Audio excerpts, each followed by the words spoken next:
നിങ്ങളുടെ എല്ലാവരുടെയും വീട്ടിൽ പ്രതീക്ഷിക്കാത്ത ഒരു ഗസ്റ്റ് വരുന്ന സമയത്ത് നമ്മുടെ എല്ലാവരുടെ അവസ്ഥ എന്തായിരിക്കും അല്ലേ? നമ്മുടെ ഹോം എന്ന് പറയുന്ന മൂവിയിൽ നമ്മുടെ ശ്രീനാഥ് ബാസി നിൽക്കുന്നത് പോലെ നിൽപ്പായിരിക്കും അല്ലേ? വീട്ടിലിടുന്ന ഡ്രസ്സൊക്കെ ഇട്ട് മുടിയൊക്കെ ആകെ അലങ്കോലമായി, നമ്മുടെ വീടൊക്കെ ആകെ വൃത്തികേടായി അല്ലേ?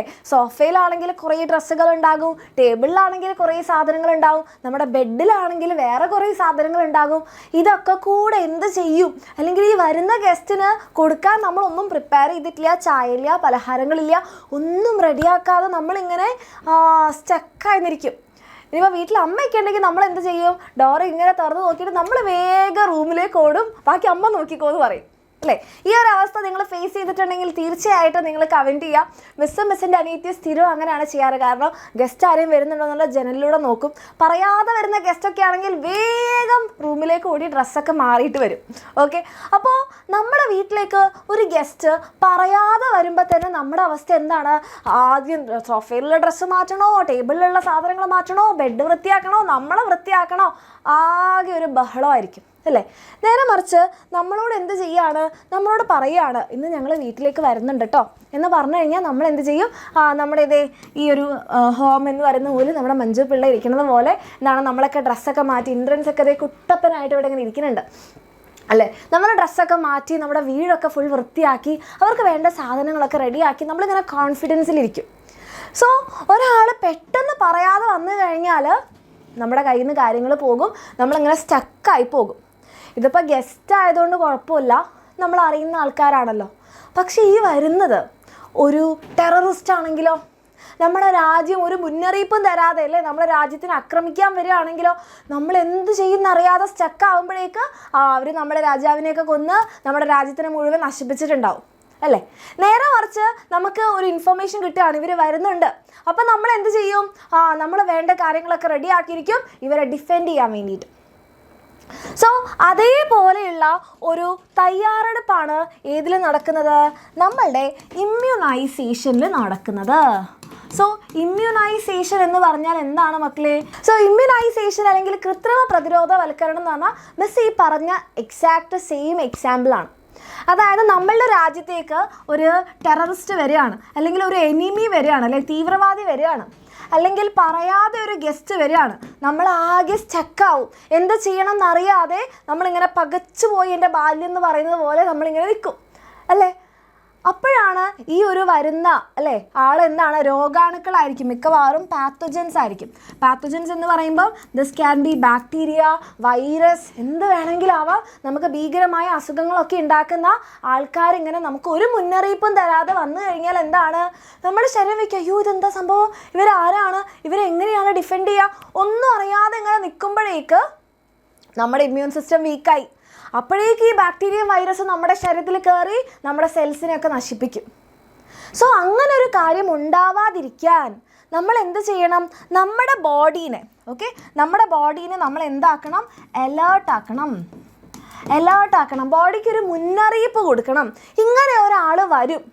ഇങ്ങനെ ഒരാൾ വരുന്ന സമയത്ത് നീ എന്ത് ചെയ്യണം? റെഡി ആയിട്ടിരിക്കണം. അവരെ കൊല്ലാൻ വേണ്ടിയിട്ട്, അവരെ നശിപ്പിക്കാൻ വേണ്ടിയിട്ട് നമ്മുടെ ബോഡിയുടെ WBCനോട് അലേർട്ടായി നിൽക്കാൻ വേണ്ടി പറയും. ശ്വേത രക്താണുക്കളോട് പറയും, നിങ്ങളെല്ലാവരും എന്ത് ചെയ്യുക? നിങ്ങളുടെ കയ്യിലുള്ള ആയുധങ്ങളൊക്കെ എടുത്ത് റെഡിയായി നിൽക്കുക. എന്നിട്ട് ഈ വൈറസ് ആയിക്കോട്ടെ, ബാക്ടീരിയ ആയിക്കോട്ടെ, ആര് വരുന്നോ അപ്പം തന്നെ തട്ടിക്കളയാം എന്നറിയും അല്ലേ? അതായത് നമ്മൾക്ക് ചില സമയത്ത് നമുക്ക് മുന്നറിയിപ്പ് കിട്ടും അല്ലേ? നമ്മുടെ രാജ്യത്ത് എന്താണ്, ഒരു ടെററിസ്റ്റ് ആക്രമണം ഉണ്ടാവാൻ സാധ്യതയുണ്ട് എന്ന് പറയുന്ന സമയത്ത് നമ്മൾ സാധാരണ എന്താ ചെയ്യുക അല്ലേ? സാധാരണക്കാർക്കിടയിലാണ് ഇവർ സാധാരണക്കാരുടെ വേഷം കെട്ടിയിട്ടാണ് ഇറങ്ങുക. അപ്പോൾ നമ്മൾ എന്ത് ചെയ്യും? ഒരു ലുക്ക് ഔട്ട് നോട്ടീസ് പുറത്തിറക്കും അല്ലേ? ഒരു ലുക്ക് ഔട്ട് നോട്ടീസ് പുറത്തിറക്കും. എന്നിട്ട് നമ്മൾ എന്ത് ചെയ്യും? അയാളുടെ ഏകദേശം ഒരു രേഖാചിത്രവും നമ്മളിങ്ങനെ വരച്ച് എല്ലാവരെയും കാണിക്കും. എന്നിട്ട് പറയുന്നത് ഇയാളാണ് വരാൻ പോകുന്നത്, ഇയാൾ എവിടെ കണ്ടാലും നിങ്ങൾ പോലീസിനെ അറിയിക്കണം, ഇവിടെ ഒരു കോൺടാക്ട് നമ്പറും വെച്ചിട്ടുണ്ടാകും. എന്നിട്ട് പറയും നിങ്ങളെല്ലാവരും പോലീസിനെ വിളിച്ചറിയിക്കണം എന്ന് പറയും അല്ലേ? നമ്മളെല്ലാവരും ഫോട്ടോ ഒക്കെ നോക്കി വെക്കും. ഇങ്ങനത്തെ ഒരാളെ കണ്ടാൽ അപ്പോൾ തന്നെ നമ്മൾ എന്ത് ചെയ്യും? ടകട വിളിച്ചിട്ട് പറയും ഇയാൾ ഇവിടെ സ്ഥലത്തുണ്ട്. അപ്പോൾ നമ്മുടെ പോലീസുകാർ വരുന്നു, അയാളെ പിടിക്കുന്നു. അപ്പം നമുക്കിത് മനസ്സിലായത് എന്തുകൊണ്ടാണ്? നമ്മൾ ഓൾറെഡി അലേർട്ടായി അല്ലേ? ഈ വരാൻ പോകുന്ന ആളുടെ ഫോട്ടോ കാണിച്ച് നമ്മളെല്ലാവരും അലേർട്ടായി.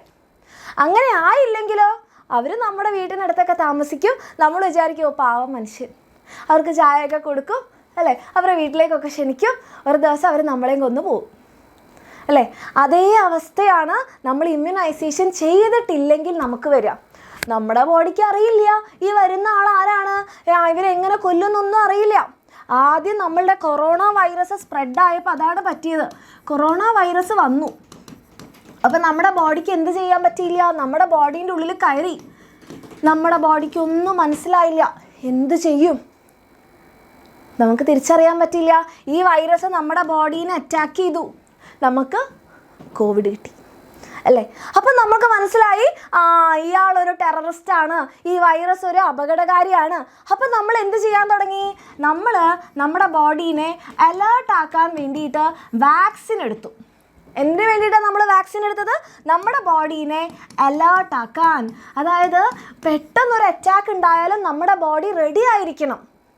അതിനു വേണ്ടിയിട്ടാണ് നമ്മൾ എന്ത് ചെയ്യുന്നത്, ഇമ്മ്യൂണൈസേഷൻ ചെയ്യുന്നത്, അല്ലെങ്കിൽ കൃത്രിമ പ്രതിരോധവൽക്കരണം ചെയ്യുന്നത്, അല്ലെങ്കിൽ വാക്സിനേഷൻ ചെയ്യുന്നത്. So defence mechanism become slow. എപ്പം ജേംസ് നമ്മുടെ ശരീരത്തിൻ്റെ ഉള്ളിൽ കയറിയാൽ, അപ്പം നമ്മൾ എന്ത് ചെയ്യണം, നമ്മുടെ ശരീരത്തിനുള്ളിൽ അവർ കയറി നമ്മളെ അറ്റാക്ക് ചെയ്യാൻ സാധ്യതയുണ്ട്. അത് തടയാൻ വേണ്ടി നമ്മൾ എന്ത് ചെയ്യും, നമ്മുടെ ശരീരത്തിലുള്ള WBCനെ അലേർട്ടാക്കണം.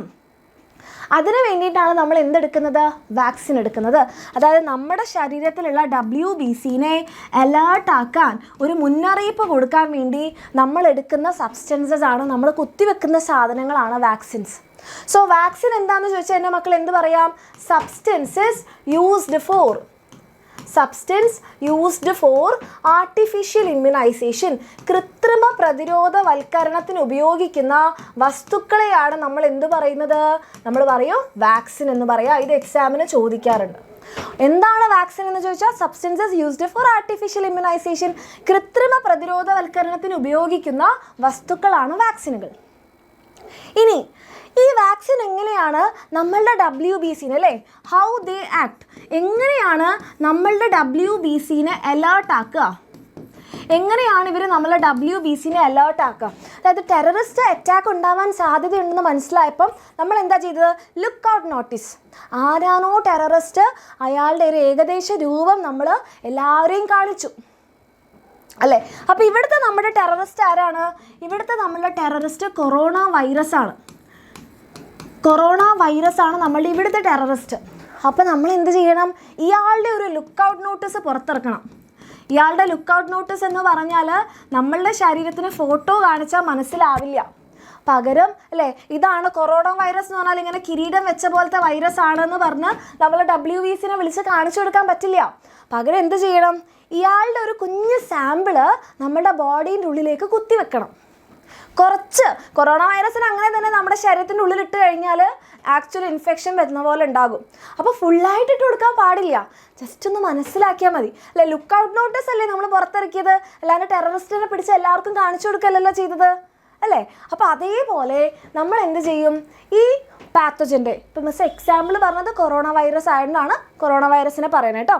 അപ്പോൾ ആരാണോ അറ്റാക്ക് ചെയ്യാൻ സാധ്യതയുള്ളത് അയാളുടെ ആ ഒരു പാത്തജൻ്റെ സെല്ലുലാർ കോമ്പോണൻസ്, സെല്ലുലാർ കോമ്പോണൻസ്, ഈ വൈറസിൻ്റെ കോശഭാഗങ്ങൾ അല്ലെങ്കിൽ കോശാംഗങ്ങളുടെ ഏതെങ്കിലും ഒരു ഭാഗം, അല്ലെങ്കിൽ ഇവരുടെ ടോക്സിൻസ്, ഇവർ നമ്മുടെ ശരീരത്തിൽ കയറിയ ടോക്സിൻസ് ഉണ്ടാക്കാൻ സാധ്യതയുണ്ടല്ലോ. അപ്പം ഒന്നെങ്കിൽ ഈ കൊറോണ വൈറസ് ഡെഡായിട്ടുള്ള കൊറോണ വൈറസ് ആയിരിക്കണം, അല്ലെങ്കിൽ ജീവനോടെ ഉള്ളത് എടുക്കാം, അല്ലെങ്കിൽ ന്യൂട്രൽ ആക്കിയത് എടുക്കാം, ന്യൂട്രലൈസ്ഡ്. അപ്പം ജീവനോടെ ഉള്ളതോ മൃതമാക്കപ്പെട്ടതോ നിർവീര്യമാക്കപ്പെട്ടതോ ആയിട്ടുള്ള പാത്തജൻ, രോഗാണുവിൻ്റെ കോശാംഗങ്ങളോ അവരുടെ ടോക്സിൻസോ നമ്മൾക്ക് എന്ത് ചെയ്യാം, നമ്മൾ ഈ വാക്സിനിൽ ഉപയോഗിക്കാം. ഒന്നുകിൽ ഈ ഒരു മൃതമാക്കപ്പെട്ട കൊറോണ വൈറസ് എടുക്കാം, ഡെഡായ കൊറോണ വൈറസ് എടുക്കാം, അതിൻ്റെ സെല്ലുലാർ പാർട്സ് എടുക്കാം, അല്ലെങ്കിൽ അവരുടെ ടോക്സിൻ എടുക്കാം. ടോക്സിൻ എന്ന് പറഞ്ഞാൽ കുറച്ച് എമൗണ്ടിൽ മതി, ബാക്കി വാക്സിനുള്ള സാധനങ്ങളെല്ലാം ഉണ്ടാവും. അപ്പോൾ ഈ സാധനത്തിന് എന്താണ്, കൊറോണ വൈറസിൻ്റെ സാമ്പിളാണല്ലേ, ചെറിയ എമൗണ്ടിൽ. അപ്പോൾ ഇത് നമ്മുടെ ബോഡിയിലേക്ക് നമ്മൾ കുത്തിവെക്കുമ്പോൾ നമ്മുടെ ശരീരത്തിന് മനസ്സിലാകും, ഇത് ഇതുവരെ ഇല്ലാത്ത ഒരാളാണല്ലോ അല്ലേ. നമ്മുടെ ശരീരത്തിനകത്തേക്ക് ഓൾറെഡി ഇല്ലാത്ത ആൾക്കാർ ആരെങ്കിലും കയറി വന്നാൽ നമ്മൾ അവരെയാണ് എന്ത് പറയുക, ആൻറ്റിജൻ. നമ്മുടെ ശരീരത്തിൽ ഓൾറെഡി ഇല്ലാത്ത പുറമേ നിന്ന് വരുന്ന ഫോറിൻ പാർട്ടിക്കിൾസിനെയാണ് നമ്മൾ ആൻറ്റിജൻസ് എന്ന് പറയാം. സോ ദീസ് പാർട്ടിക്കിൾസ്, ഏത് പാർട്ടിക്കിൾസ്? നമ്മളുടെ ടോക്സിൻസ് അല്ലെങ്കിൽ cellular parts of pathogen, okay, act as antigens.